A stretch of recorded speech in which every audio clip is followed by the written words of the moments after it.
Hello, YouTubers, friends, compatriots, bottom feeders, shills, serfs, debt slaves, peasants, meat sacks, pig slime. I'm a useful idiot, and I want to talk about pay and walk away. And that's a time-honored American tradition in our business culture. Uh, Paying a small transaction fee, a tax, as it were, on criminal corrupt activity that reaps huge profits. So it's considered the price of doing business for corporate America, and I can assure you that all of corporate America is involved in this.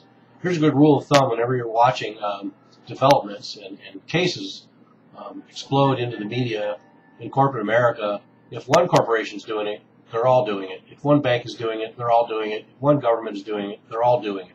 So a good rule of thumb. So anyway,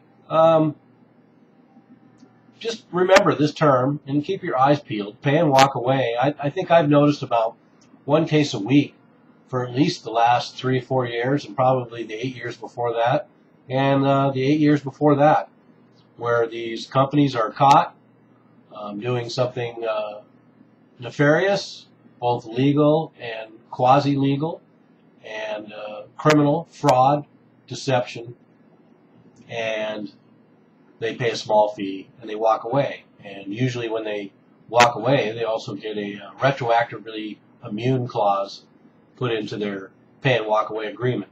So not only do they pay a small fine, but they also get retroactive immunity from any more lawsuits over their crimes, their corruption, and their fraud.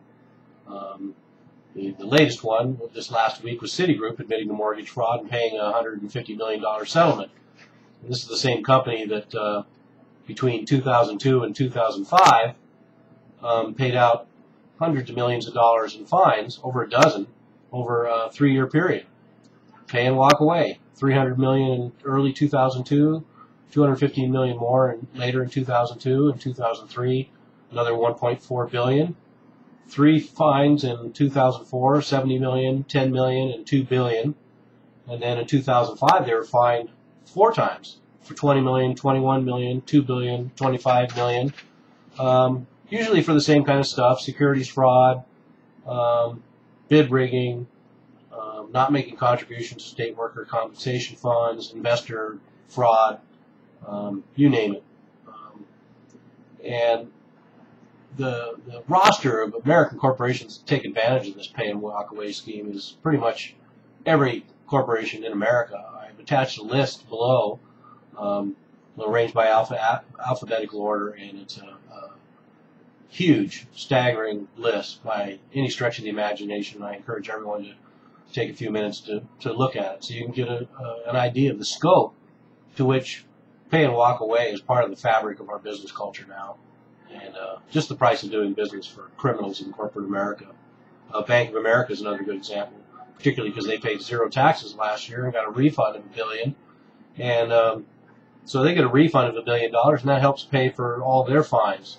$675 million in 2004, $10 million more in 2004, $375 million in 2005, another $146 million in 2005. So I guess with all the money that all corporate America saves by not paying any taxes, they can use to pay these fines that are put on them by the government, Department of Justice, SEC, and all these other completely co-opted oversight organizations. So good job, corporate America. You know, that includes all of you: AOL America, American Express, American Airlines, Arthur Andersen, Boeing, Halliburton, JP Morgan, Merrill Lynch, Microsoft, all of you.